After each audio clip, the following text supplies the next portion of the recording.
Seattle stops include the Space Needle, the Pike Place Market, Ballard Locks. Maybe you even take them to the Fremont Troll.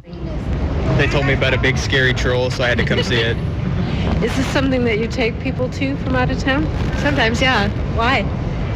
Because it's cool and unusual. I don't know. The troll lurks under the north end of the Aurora Bridge in Fremont. On any given day, you'll find at least a couple people posing in front of it, on top of it.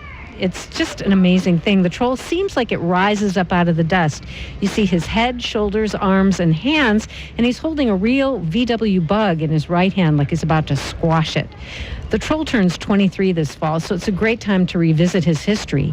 I met troll co-creator Steve Bedaines at the site last week. By day, Steve Bedaines is an architecture professor at the University of Washington. He hatched the plans for this piece of public art with two of his students. It was a competition to build the troll. It was in the very early years of the Department of Neighborhoods.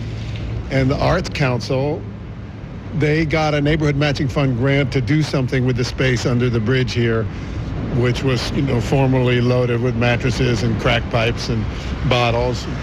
It's sort of the same as now, only behind the troll, moved the scene of the activity. But they decided to hold a worldwide competition.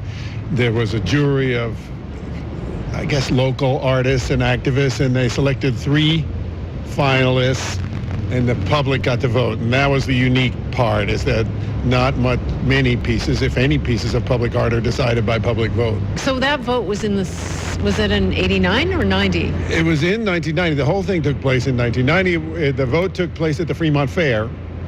And then the model continued. I don't know, maybe the results weren't what they wanted, but you could continue at the Fremont Library and you could vote more.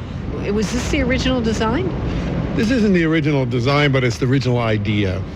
And when I came over I heard about the competition. One of my former students was on the jury and suggested that we enter it, and I drove over here and looked at it, and I had this idea, under the bridge, troll, that old story of the Billy Goat's gruff is just lodged in your brain from your childhood. And I said, yeah, that would be good. But then we did a little research as what trolls look like, and they had the one eye thing that we did that with the silver eye, and we wrote a poem. And was it a landslide? Do you know? Yes. Even though you could stuff the ballot box, it won by about 6-1. So that was a mandate from the people. I think so. And then, of course, that when the public says something, they can't possibly be right. And the art critic at the time wrote some very critical things about, see, this is what you get when you let the public vote on art. And really important, you'll get his kitsch. What I remember about the process after the vote happened was that it wasn't just that you guys were given the green light. It ended up being an event. People could come, anybody could come and help. I was here one day where kids were helping shovel the stuff that covers. Well, the Arts Council is about community, and I think they wanted it to be a community project.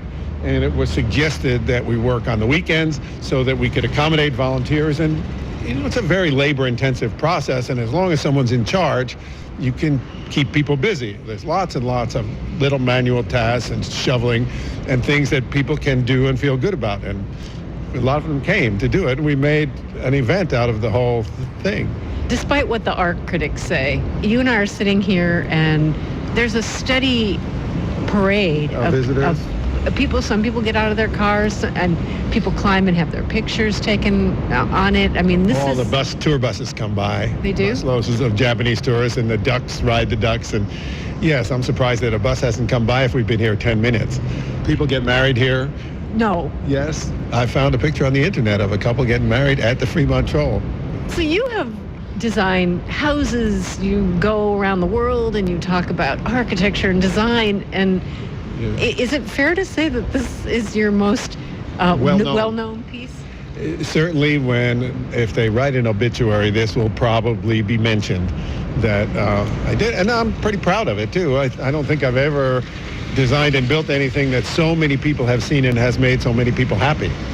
Now, there was a political statement that was involved in this piece, and I think that probably 95% of the people who come don't get that. At the time, 20 some odd years ago, this was a different city. that time, the real estate prices doubled in a year. All this money came from California, and people were selling and bailing out, and developers were coming in, and the whole waterfront at Fremont, which at the time was inhabited by artists and boat builders and woodworkers, was kind of cleaned out, and high tech, Adobe, moved in there. And this was sort of a protest against development, the troll. The troll's worst enemies are development and pollution. And they're very peaceful unless you annoy him. And he's obviously annoyed because he's crunching that Volkswagen Bug, which at the time felt like probably should have California license plates on it.